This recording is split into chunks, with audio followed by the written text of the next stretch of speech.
Okay, guys, we are live. This is Dave's LFC Chats. It is Friday. It is the Premier League showdown, the big one. The journey begins, guys. The journey begins. If you've seen Liverpool waiting for the train today, join us on the train. They're waiting on the train from Liverpool all the way down to Fulham to London, and I seen them standing there. I don't know whether you've seen the picture on Twitter, but that's us. Join us on the journey, guys. Hit the like, hit the share. And two legends to chat about the Reds. Keith isn't with us tonight. I think he's training, but we have Ivan Jennings at Ivan Jennings on Twitter and Jack McIndoe TV in the house. How are you guys feeling? Premier League, let's go. Let's go. We're back. Delighted. Can't wait. Excited, Can't wait for boys. tonight. Yeah. Aye. Oh, I've been waiting, what is it, 75 days or so? I seen something on Twitter, something like 75 days the last time the ball was kicked in the Premier League. Something ridiculous like that. 75 days? Mad, what? Yeah. It's flown over. Happy days, boys. Yeah. But like we said last year, mate, all of us, when we were doing our shows, it was still a successful season. I know a lot of people have classed it as not a good season, but imagine winning 2 cup competitions and we were, 90 minutes away from potentially, under 80 minutes in 2 games from doing the unthinkable. But same again, Reds. We go again. We go again. That's all we can do, lads. We can just dream. That's the thing about Premier League. First day, the season starting. I think every team, realistically, whether it's realistic or unrealistic, has dreams about the season. Where they're going to finish. Are they going to get European football? Are they going to stay up? Are they going to go down? Are they going to have nightmares about going down? I mean, it's all about, who's going to be the top goal scorer? Who's going to be brilliant this season? Is there going to be a gem to emerge from the shadows and this type of stuff? So that's the thing about the Premier League, and that's the thing about football in general, guys. There's a lot to look forward to. Will Nunez get 20-plus Premier League goals? Will he explode? Will Salah, who looks refreshed and ready to rock, explode with 30-plus Premier League bloody goals? Will Haaland get the goals City you'll think he'll get? Will Ronaldo stay at United? Will Kane and Son get Conte, top 3, maybe they're looking for higher than that. I mean, it's just full of ifs, buts, maybes, and I, for one, am absolutely loving it. Ivan, I suppose we obviously going to talk about the Fulham game tomorrow at lunchtime at Craven Cottage. I've been constantly craving this match now for a long, long time. But I see Klopp's interview today. I presume you've seen it as well, Jack, the presser today.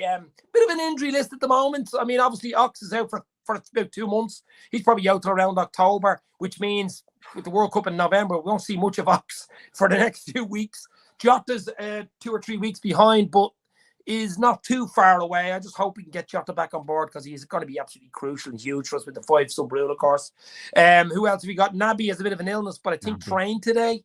Kelleher's a few weeks away. I think he's blaming it on Ireland duty. I'm not sure what's going on there. Actually, Stephen Kenny said it wasn't, but there's a bit of a tit for tat going on there between the Irish manager and Klopp. But guys, other than that, I think we're okay. Allison's obviously back.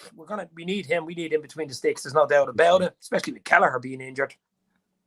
We're okay. Other than that, I think Kanate is another bloody injury, a mystery injury. Can't even put a time frame on that one. That was, I don't even think that worth talking about, is it, Jack? Because that's Strasbourg dead squid. Yeah, no, I don't know if you see me vlog, boys, anyway, but I zoomed in from the opposite side of the ground. Fella behind me was like, bloody hell, to good camera that. But it looked, as soon as it went down, don't know how it looked on the telly, but it was one of them, Joe, when you get sandwiched under between. We've played footy as young lads and everything, and you know instantly it's going to be, it got jammed. One of them, we've had Liverpool players in the past, haven't we, when you get jammed underneath a player, and we've seen it on telly as well, or in the stadiums, you just knew instantly, as soon as he made contact or went under the challenge, it was going to be a bad one. It looked like his knee initially, and as feared, it was, hopefully it's not cartilage or anything, but we'll find out in the next couple of weeks. But thank the Lord, we've got Joe Gomez, Joel Matip, Virgil van Dijk, and Big Nat Beressi Maldini. If we need him. They're holding on to him anyway. Again. They were going to let him go out on loan or sell him to Bournemouth, but I think they're going to hold on to him now to probably January at least. We've learned our lesson in the past, haven't we, boys? We've getting we've letting the odd centre back go, but we're not going to let that happen again. Amy Kelly saying Klopp has to bring home 2 trophies this season for me. Well, the 2 trophies I want is the Premier League and the Champions League, but I definitely want the league. Listen, I'm not going to put pressure on Klopp. He certainly doesn't deserve pressure. All the pressure is on Klopp anyway. The club we are, the size of the club we are, the players we've got. We're expected to do something this season. There's just absolutely no doubt about it. He doesn't need that added pressure, and I'm sure he'll do his best to bring home some silverware. Ivan, excited? Yeah, I can't wait. Even with the injuries, can't wait to see the 3 boys up front. I think it's going to be Diaz, Nunez and Salah. I think they're going to be on fire. I think Alisson back is huge. Van Dijk being back is great. It's tough on Konate, but as Jack is saying there, we're not struggling in any area now. I think if Joe Gomez gets a chance in there, he'll be mad for it now with the World Cup coming up. I still think Matip is a first choice ahead of him. And even with the injuries that we have, the squad looks so strong. The 2 kids coming in, Elliot and Carvalho, like I'm licking my lips for tomorrow. I cannot wait.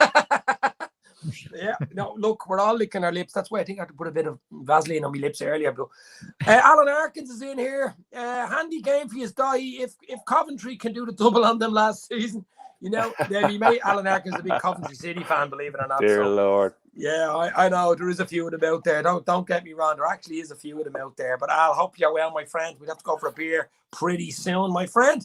And there's another Alan in the house. It is just bad luck. We have been having these 2 minutes. Look, as Jack and as Ivan has said, we can actually cope with a few injuries in areas. The fact that I think Jota's not too bad, I don't think. I think Jota will be back in about 2 weeks. I think he's okay. I think the long-term ones are the likes of Konate, which we haven't got a time frame on at the moment. Well, I don't think he can be too bad, right? Because if it was his cruciate or his cartilage, we would have known fairly quickly, right? Because there would have been a scan done and it'd be fairly clear, right? So I'd say it's a swelling. It's a niggle. It's like a niggle. It's a 2-3 week niggle, I think. Yeah. And the other thing with the injuries, right? We've relatively speaking been so lucky with injuries over the last 5 or 6 years. Like if you think of the year we won the league, and even the previous year when we got to the Champions League final, and even the year we won the Champions League, we had the same first 11, maybe 13 at most. We had no injuries. We were so lucky, and then all of a sudden, obviously the COVID year, we were incredibly unlucky. You're unlucky. Yeah, but now injuries are part of football. Scoring goals, getting red cards, it's all part of it.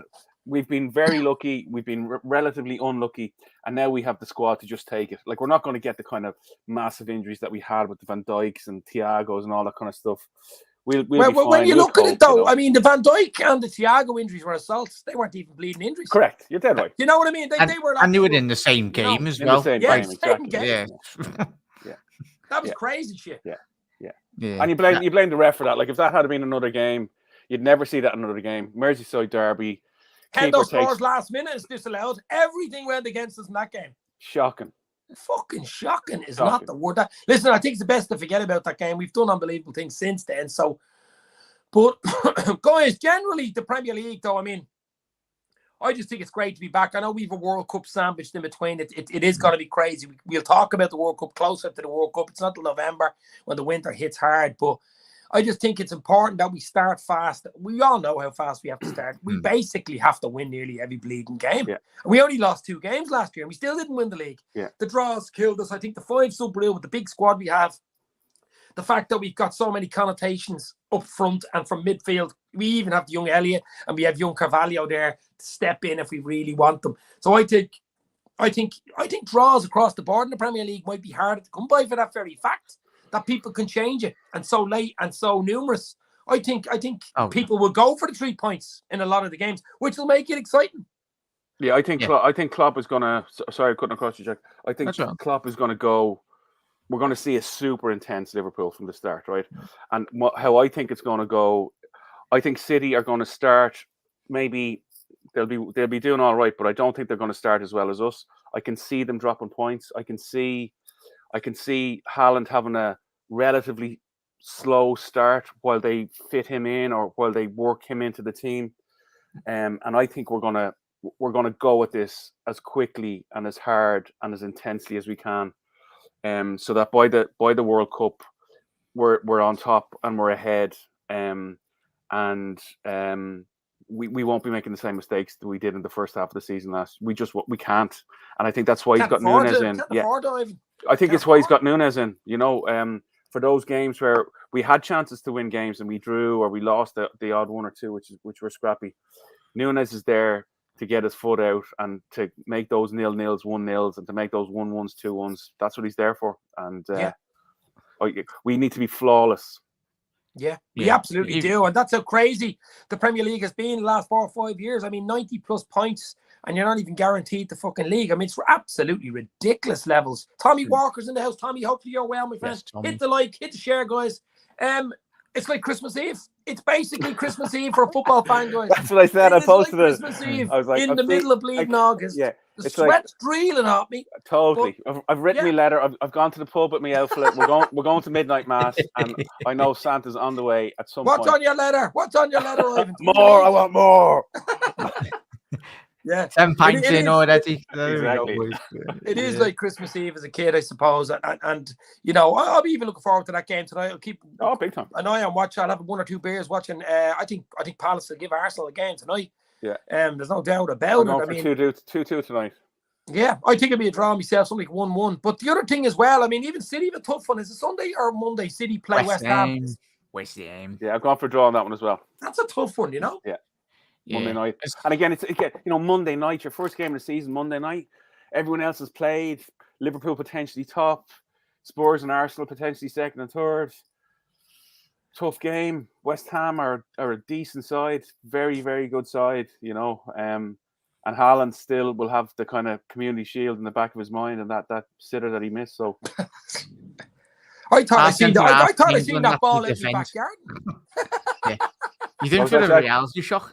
He's in for the reality shock, Haaland. Like our centre half in England, even when we play West Ham, Everton, and teams lower down there, and even Forest, the amount of space strikers used to have. Just look at Timo Werner. A better example at home for us is Minamino. Minamino was incredible in the Champions League when he was with Salzburg at least.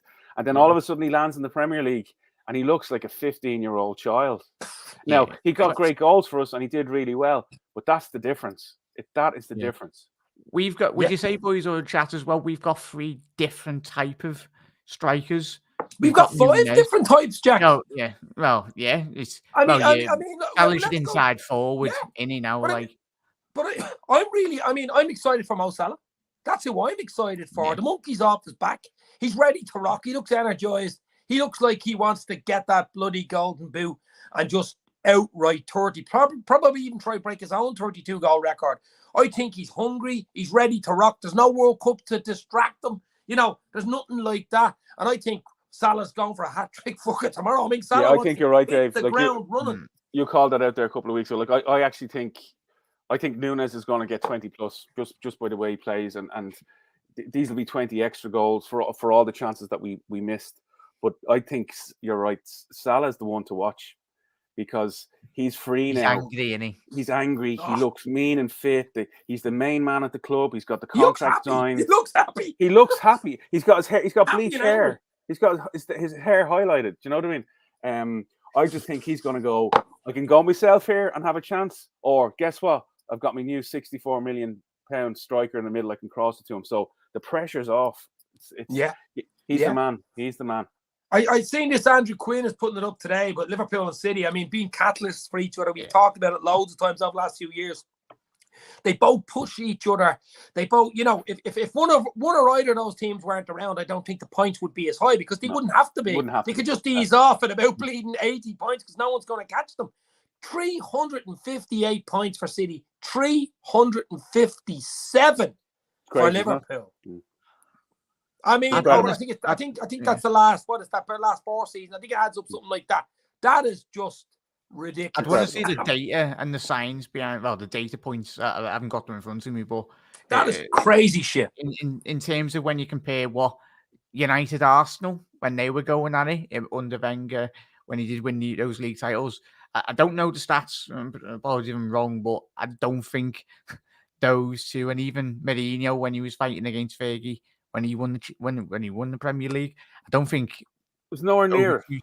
Yeah, I bet you that spans over those points probably total up to what the equivalent to really 3, 4, 5, even 6 seasons. Yeah, something mad. And Jack, even when Liverpool were winning doubles and European Cups in the 80s, and we had the team that was considered better than the Brazilians in '88, we still lost games and we drew games. We were coming nowhere near 90 points. We were winning the league on 68 points and 72 points. It's gone on. It's literally on another level. It's absolutely ridiculous. It's ridiculous. It's absolutely ridiculous. Tommy Walker, Nunez is the closest thing to Torres I've seen. Maybe even better, I hope, says Tommy. Now, if he's half as good as fucking Torres, I think we've got one hell of a player. I can tell you that much. Mark Forrest is in the house. How are you, my friend? Dev B is in the house. Dev, how are you, buddy? Hopefully you are well. I'll judge Nunez after 10 games. He's new to the Listen, we'll give him plenty of time, for God's sake. And Klopp will give him time as well. I mean, he's not going to throw him under the bus for a £100 million striker, is he? He's going to give him time. He'll give him time, right? But what I will say, he played the champions last week. He came on and he scored the winner. I think that goal was huge for him, even though the game itself was a bit of a carnival. But I think the goal was huge. It was an incredible goal, and it's exactly the type of goal that we wanted to score. You know, you don't need him dropping deep because we've players there. You don't need him on the wing because we've players there. You want him in that little square 18-yard box on the penalty spot. That's it. Stay there. You'll score plenty. Yeah, I mean, as you say, the 5 strikers that we have, and you can throw in an Elliott, and you can throw in a Carvalho, who give you something bloody different as well. But I mean, you've Bobby there who'll hold it up, the little Brazilian flicks, all the experience in the world, totally something different, slowing the game down, passing around. You've Salah, just mention his name, Mo Salah, that's it. That's all you need to know about him. Then you've got Nunez, new guy, just that 6-box area. I told you, and I said it before, lads, most of his goals, predominantly, he will score the odd spectacular goal. He's Uruguayan. Let's be real. But 90% of his goals will be tap-ins. They'll be 10-yard, 6-yard headers, goalkeeping fundles, running in. I want them goals because we never bloody get them. We're always, where was the striker on the 6-yard, the back post? No one was there. Robbo puts the ball in. Trent puts the ball in. Salah puts the ball in. And there's nobody there. You'd be getting yourself. And we're being really critical there. Yeah, I think Dave. It sounds like you're being really critical there, but you're not right. We still scored lots of goals. These are chances. These are chances on top of those 130 These are bonus goals. These are bonus goals. Exactly. Yeah. I think we need to put teams to the sword, though, boys. As we said. Yeah, need to put it away. Exactly. Just put games to bed and actually finish. Even if you have 3 shots a game, if we can just add that element, and that's scary if Liverpool and City can do that this season. Add that extra element of really finishing games. Because how many games did we see last year where City had just breezed past like 5, 6? They'd humiliate teams at times, and teams would be like, "Well, sounds." Or just sit back an extra 5, 10 minutes when you get to like the 50, 60-minute mark. They can't be bothered. And hopefully, and even Diaz boys, we've seen last year when we just needed that extra pass, just that extra pass in the box or extra 2 passes in and around the box. But that was mainly down to Salah, really. There was so much over the last couple of years that the pressure was on Salah and Mane. If it wasn't those two, who was it going to be to score the goals? So it's... Do you know what I seen today? It went unnoticed because there wasn't much remarks about it on Twitter. I actually listened to the whole live press conference with Klopp today on the Fulham press conference. One of the lads was mentioning that injuries, and especially in midfield, and there's a lot of injuries and stuff. Would Klopp think about going back into the transfer market? And he actually said something very interesting. I don't know whether he's copped onto it. He actually said, well, the window's still open, so you never know. And I was like, he usually says, absolutely not, or we're happy. You know that way. You know, but he made a few comments a couple of weeks. We're not in the market as of right now, as if to say, well, but you never know. The window's still open. So in other words, another 4 weeks left. You just don't know, I suppose. Did you see that there was an interview a couple of weeks ago, similar kind of thing? I'm not sure who was asking him, but they were talking about midfield, and he was very frank about it. And he goes, "I know everybody wants us to side Jude Bellingham," and he came out and he said it, and you're kind of going, "What?" Do you know what I mean? Like, that's bizarre. And he said, like, what kind of player am I missing? And he went through, I've got Ox, Hendo, Thiago, Carvalho, Elliott. He went through, like, why are you telling me I need to sign it? But I think that there's 2 things there. He obviously feels he's got a good enough squad. Now, obviously, we've got the injury since. but there's obviously a very clear line of communication with Jude Bellingham. So he's going to happen. It's when is it going to happen? I think it's next summer. But I don't think it's next summer. I actually think it's next Christmas, Dave, right? And I think that because tomorrow's Christmas. No, tomorrow's sorry. Christmas. Tomorrow's Christmas. Well, we've 2 Christmas this year, right? Next Christmas. I think, and it's similar to the kind of Diaz signing. I think he's going to go with the midfield that he has. He's got faith in them. There's question marks over age and maybe fitness on 1 or 2. And if he feels that we're going to come up short around Christmas time, I guarantee he goes for Bellingham in January. Guaranteed. The other thing is as well, Jones is a bit of a niggle as well. I thought he needed big time to push on. And he let Tyler Morton go to Blackburn, which I thought that's a big indication to the fact me. Someone was coming in, but I don't know. Yeah. I think that's a big indication. We spoke about it, didn't we? Yeah, I think that's an indicator that maybe they are open to someone. I'm not saying a Jude Bellingham, though. You know, I'm saying a Nunez or what's your man, Matthias Nunes or someone like that. I don't know. I think he's happy with what he's got. But depends. Another 4 weeks left, and hopefully we don't get another key injury. But you know, I don't think he's going to go. Like he's been very deliberate with the signings. Do you know what I mean? We don't go out and buy 3 or 4, and you know, it's very. We get Ramsey in. He's very clearly a cover for somebody else. Carvalho, we've been looking at him for 2 years, and he's somebody we're going for. Nunez was to fill a very specific gap of number 9. Virgil was a specific boy. Alisson was a specific boy. I don't see Thiago even specific. Thiago, exactly. I don't see them going for, you know, a somebody. Just you mean like a stopgap? You mean like a stopgap? I think your man Newhouse, as good a player as he is, I don't see him going for him because Bellingham is ultimately the player that they want, and I think it's very clear. So I don't see them going for him. I suppose. Think why spend 40, 50 million on I think he just go when you pay 100 for a and let's wait and let's make use of the squad. And then if I have to do it in January, we've done it with Diaz. We'll do it in January. You know. But it's complex. It's just going to be brilliant. I just see Alan putting in there Everton and relegation for relegation. I think they could have a tricky season, Jack. I mean, I know you're very close to a few Everton boys. I mean, they must be.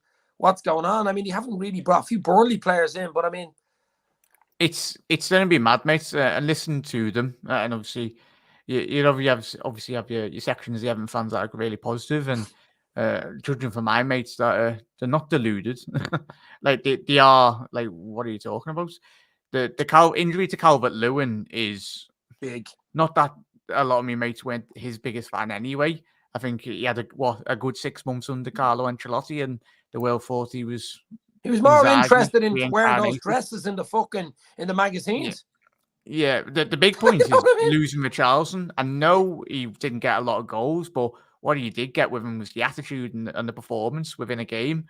He used to wind up opposition players, and he chipped in with the very important goals last season. I think they're going to, is it Onana the signing? A lot of money's going on him. And so I don't even know what type of player he is. I don't know if he's a DM or a creative player from Lille or someone in France. But they're only a couple of injuries away. Tarkowski, great signing, but similar with always with certain players in our squad. Yeremina, he's been in and out of injuries, but they did play so many games of dross, not just Everton, but a lot of teams down there the back end of last season. The fact that Leeds is still in the Premier League, I think they're gone this year. I know they've made a couple of signings, but if Everton or Leeds don't book up their ideas this season, then there's going to be real question marks over it. Well, I was going to ask you anyway, who do you think are going down? I mean, I think Bournemouth and Fulham must fear. I mean, I know that they haven't even kicked the bleeding ball yet, but I mean, I think they're favourites with the bookies to go down. Huh? Yeah. Bournemouth for me, well, I just said that's good going anyway, but Bournemouth are very heavily dependent on Harry Wilson and Dominic Solanke. Nice one, Bournemouth, for that money as well. And Mitrovic. I was speaking to a Fulham Steve, he come on my show yesterday, and he was talking about the goals, and it's very heavily dependent on Mitrovic's goals.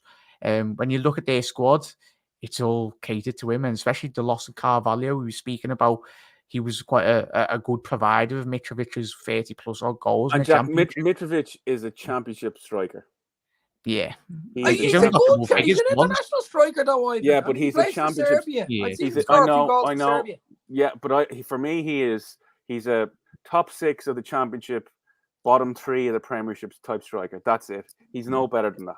He really, as he's technically great, and he destroyed Ireland in a couple of games. But he, 17, 18, 19, 20. That's the position he's players in. make a career that Ivan, don't they? Oh, totally. Yeah, they do. Yeah, like that section, the amount of transfers you do see. But yeah. Listen, you want to keep an eye on him tomorrow, though. We don't want to be licking our wounds saying how bad he was and then he fucking scores and get the winner against us. You know, that type of way. That looked really bad. But on the teams going down, I think the 3 coming up, Dave, are definitely in the mix, and I think it's the start, the first 5-6 games for Leeds and Everton. That'll decide. What about Southampton? No, I don't. The mix, no? I don't think so. I think your man's a good coach, and he always seems to get a run of 10 or 12 games where they do really, really well and pull themselves out of it. I think Everton have a decent squad. They're not. I don't think they're a relegation team. I genuinely don't, and I think if they get any kind of a bump, they'll get themselves mid-table. I don't see them going down. I would fear for Leeds for sure.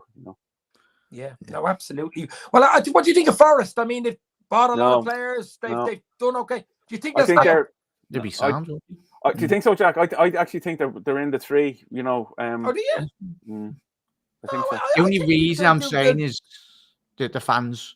Like that stadium's going to be rocking. That's a hard ground to get a result. Yeah, that's the only thing. Now they've got to keep that going. We were saying the same thing about Leeds, remember? Yeah. But I think they've a bit more steel than Leeds do. Yeah, I think that place, Forest's ground, will be absolutely similar with Brentford, like we seen last year. I think the atmosphere around the club and the anticipation of being back in the Premier League. I don't think the fans are going to waste that opportunity to sing their hearts out. It's a massive club, isn't it? Yeah. Probably bigger than most top 10 teams in the Premier League, and we all know them. Not saying the names, but European Cup, them Villa. But yeah, it's. I think in terms of, I think Nico Williams going to be a smart signing.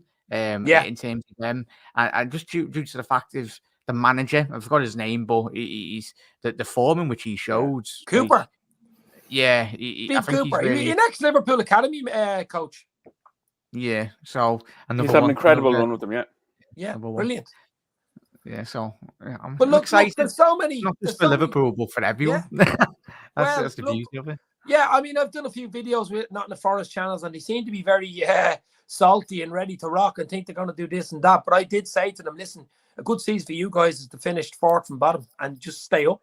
Then build again. You know what I mean? The most important thing is not to go straight back down, do a Norwich City job or a Fulham job. But I think it's just going to be interesting, top end and bottom end. Obviously, City, Liverpool, you would think is going to be the top 2. Spurs, a lot of people thought about Spurs if Kane and Son can get the goals. What do you think, guys? United, Arsenal, Chelsea, bit of a mix between all them for that 4th spot?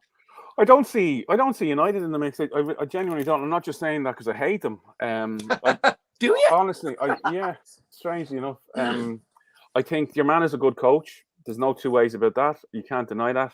I think they've got some good individual players there, but everything that's going on at that club that's went on 2 or 3 years ago, the recruitment behind the scenes, Ronaldo, the money and the deal that they're offering Barcelona for De Jong to actually pay his salary that he's owed and to pay him 550 grand a week. They're all over the shop. What the fuck? They're all over the shop. That just doesn't make sense, And when you look at other clubs, you never think about it. If you're going out for a pint, right, on a Friday night, you go, I want to go to pub A, but if pub A is busy, I know there's pub B, C, and D. These lads don't have a B, C, and D. We're going all out for Frankie De Jong, and that's it. What do we do if it doesn't happen? And they're basically saying to you on a Friday night out, I'm going to buy you dinner and a drink and pay for your taxi home. Exactly. It's just incredible. So it's fucking crazy shit. It's a circus. Yeah, it is a circus. May it continue. May it continue. Comedy channel though, boys. Can't wait for match of the day. You got Brighton again as well. I'm tipping Brighton to beat them. I'm tipping Brighton to beat them. 2-1 up with them the game. It won't be easy. Yeah. But guys, we just got to do our job tomorrow. I think Obviously, 3 points is an absolute must. We all want goals, bonus, Nunez, hat-tricks, all this type of stuff. Main thing is to get 3 points. Probably a clean sheet is the second bonus. No injuries. That's really what you want out of the game tomorrow.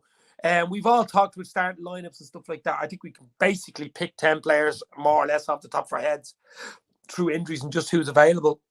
It's basically our best team, except for will Bobby or Nunez start.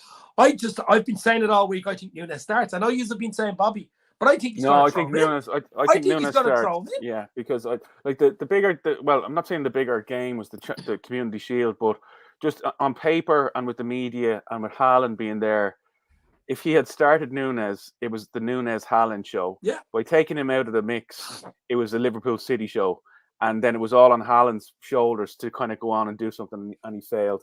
I think to Jack's point, and it's probably the best one, is I want us to take them to the sword tomorrow from the first minute to destroy them. I want like 3 or 4-0 by halftime. And I mean that just to kind of go, lads, listen, we mean absolute business here. And I don't care. Yeah, I don't care if they don't score in the second half and he makes 5 changes and they might score a goal and it's 4-1. I don't care. I just want him to pick a strong team and to just destroy them. Just go right at them and go, listen, lads, we're back. Yeah, it's more or less like lads in it as well. To the point, Ivan, spot on. It's we need to, as you said, start quick, but it's what we've been doing in pre-season. Most importantly, is Jurgen Klopp's. I'll be intrigued if I go over with Pep Linders' books in terms of his notes on last season. We'll probably get a bigger picture in terms of his rationale and thinking. But as you said, there a statement, but it's one game at a time. Answer boring, but it is. Just focus on one game at a time and whatever we find ourselves in terms of before the World Cup.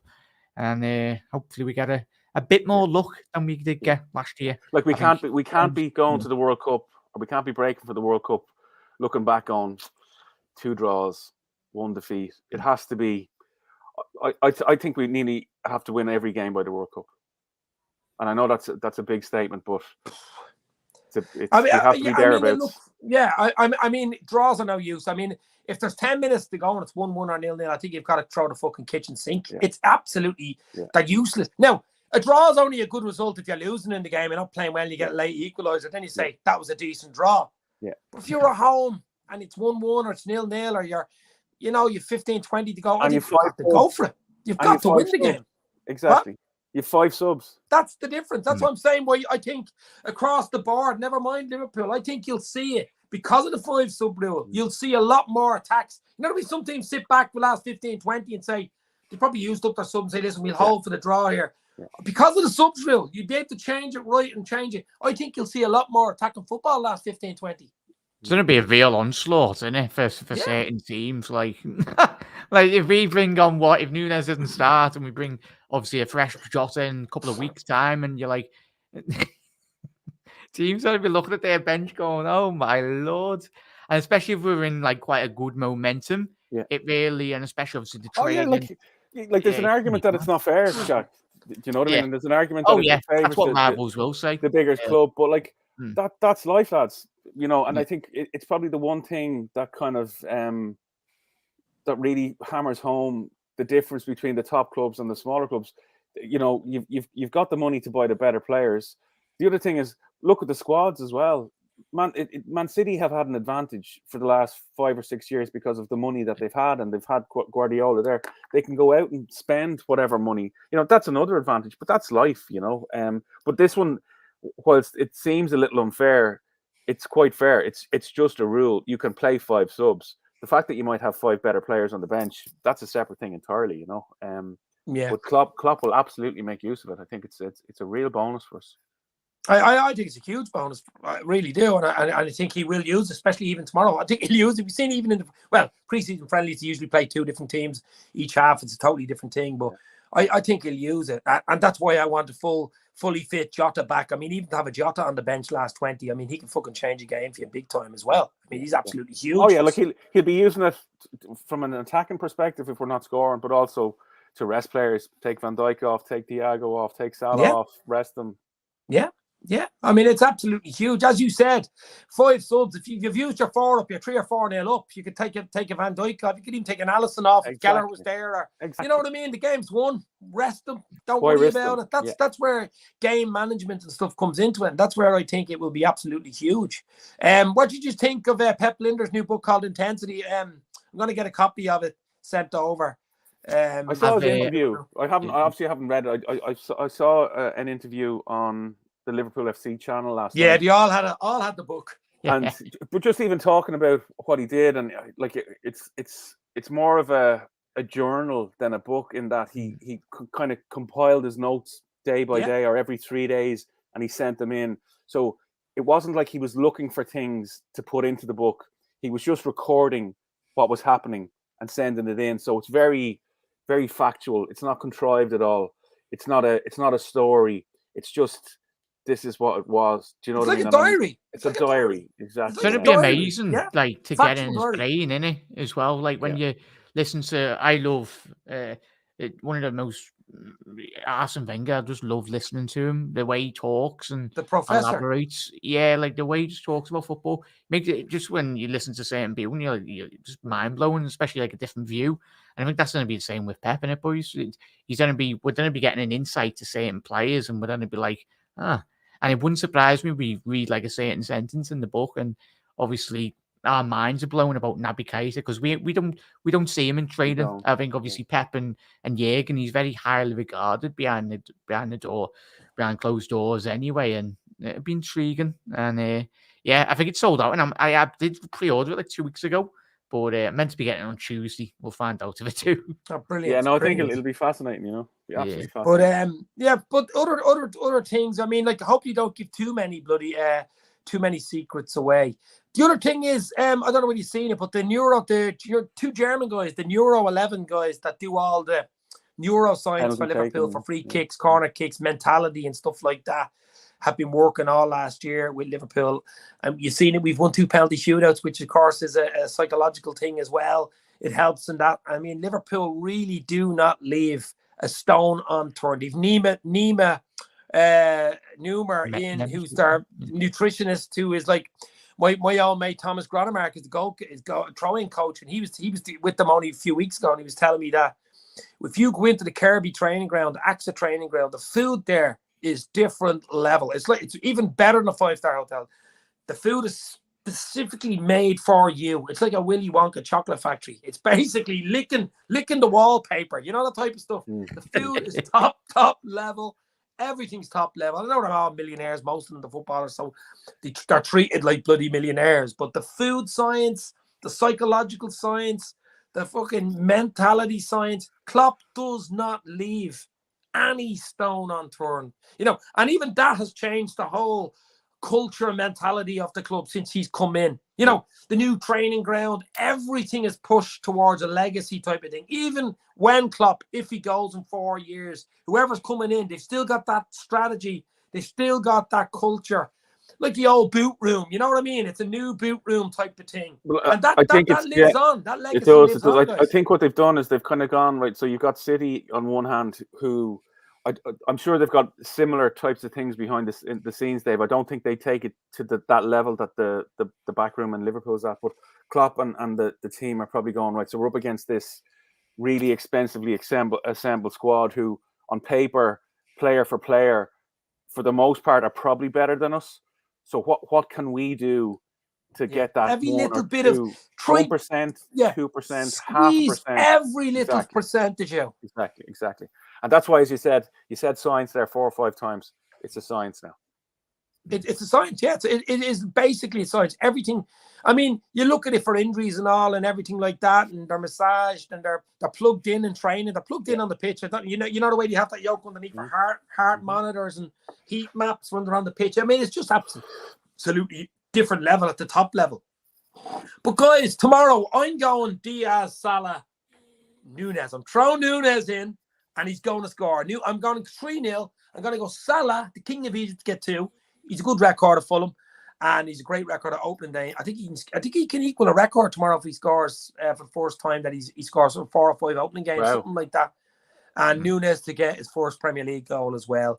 It doesn't really bother me really that much about performance. It's more important to get the bloody result, no injuries, and just win the game, move on. Win the game, move on. Performances and all that type of stuff come later. It'll take a while.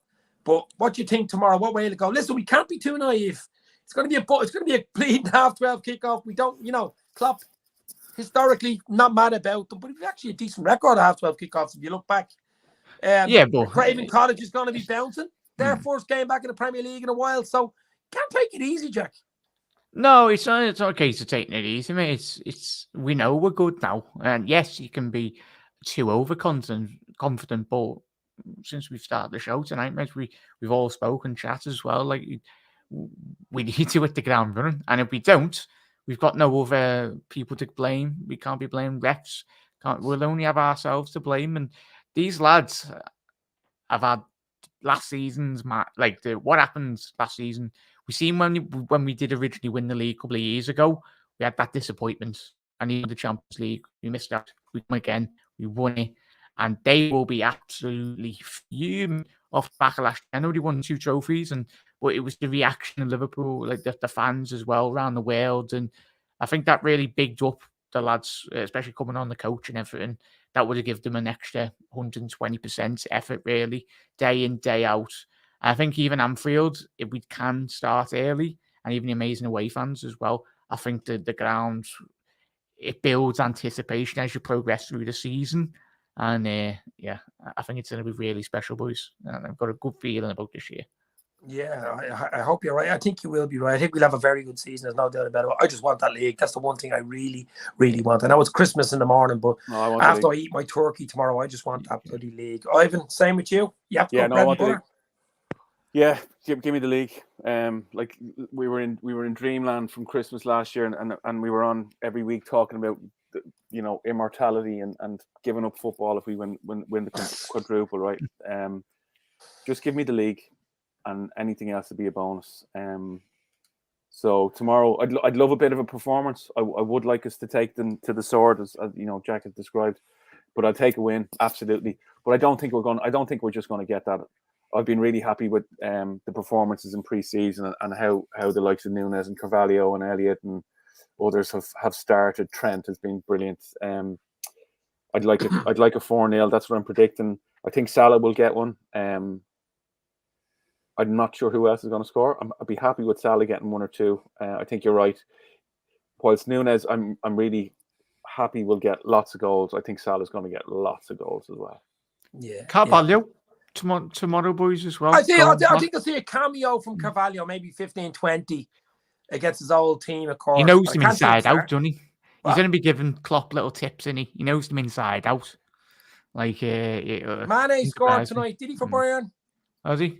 He's going to score a heap of goals for them. I just seen something popping up there. He's going to score a heap of goals for them.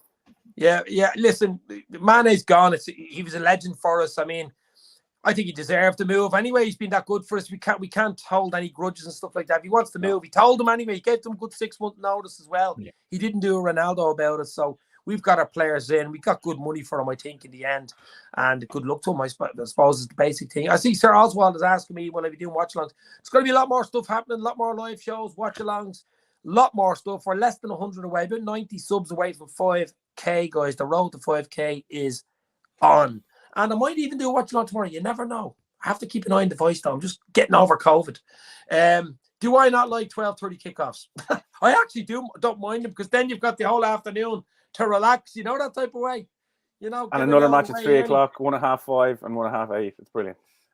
Red's getting an early goal. I think the first 10-15 is huge. If we get an early goal tomorrow, I think it's curtains for Fulham. It's what that does, isn't it, Dave? In chats, it's what that does psychologically. It quiets down the fans. So well. Yeah, it quiets down the whole club and obviously the field goal factor. And especially if we can just control the game. Most importantly, if we can get a goal, play at our tempo, I think it's the only team that can really compete is Manchester City in terms of the tempo. And we haven't mentioned Chelsea's decided on them. Their signings that they've made. I mean, they've signed your man from fucking Brighton. What was he? 65 million or something? That's amazing business for Brighton. I think they. It's great for Brighton, but he's not a 65 million. Cucurella. I don't care what anybody says. Yeah, it's ridiculous, isn't it? Yeah, it's mad. 50 million for the Ben Chilwell as well. Just look, that's. I mean, they're slagging Liverpool for paying what? Nearly 100 million euro. When now it's about 85 million, and that's only when all the add-ins come into play. And exactly. if you come into play with Nunez, that means he's successful. Yeah. You know what I mean? We paid 64 million pounds for Nunez. You don't add in the add-ins, right? I know. At the end, in 5 years' time, if we win the Champions League and he's top scorer and they win the World Cup and all that kind of stuff, then you add it in. That's not a huge price for that striker. No, by any stretch. So I can't understand all the bullshit you keep talking about. You know, keep mentioning 85 million. We didn't fucking pay 85 million. You know? We didn't. Nowhere near. Plus, we didn't give him $500,000 plus a week like Haaland. 90 grand a week he's on. He was. I heard 140. 90. I heard he was offered 300 grand a week for United. Well, they'll throw money at fucking anything anyway. I mean, they're just, they're ridiculous. But listen, what is he only just gone? He's only gone 24, isn't he? Yeah. Is he only gone 24? I think he was 24 last month. Yeah. I mean, he's a young lad. I want him to hit the ground running, though. I think it's very important for a striker to get in early, get a goal or two. We seen what it did for him in the Community Shield. So if he can get a goal tomorrow, even come on and get a goal or start and get a goal, it's absolutely. I think, like huge. You mentioned pressure, You mentioned Torres. If he has the start that Torres had, he'd be doing really, really well. He's one of my favourite players. Yeah, I remember the time he signed. I couldn't believe it when we signed him. I didn't think he'd be as good as that. Chelsea won it. Remember, Chelsea. He turned Terry and that the Israeli inside out. Inside out. A classic Torres goal. He scored about 30 of those first. Brilliant goal. So, guys, going to ask you tomorrow. I'm going 3-0. Salah 2, Nunez 1. Big win, clean sheet, 3 points. Move on. Jack? 3-1. I think potentially Fulham might get the goal, but it'll be too strong, mate. Ivan? 4 for me. As I said, I think Salah will get 1. I'm not sure who else will score. Probably the boys up front. I'd love to see Nunez get one or two, and I'd love to see nice for Diaz to get a goal. I'd love to see Diaz get a goal as well. Yeah, he's been brilliant. So, as we said before, if he can chip in with goals, Ivan, it's going to be one hell of a season. If he can chip in with 15 goals, I can't see anything but us winning tomorrow. No, well, let's hope. It's 12:30. I might do a watch along. You never know. You never know me. Anything's possible. Hit the like, hit the share. Let your friends know. Let your sisters, aunties, uncle know. Let everybody know. We are live. This is Dave's LFC Chats. That was Ivan Jennings. That was Jack McIndoe TV. There's Missy.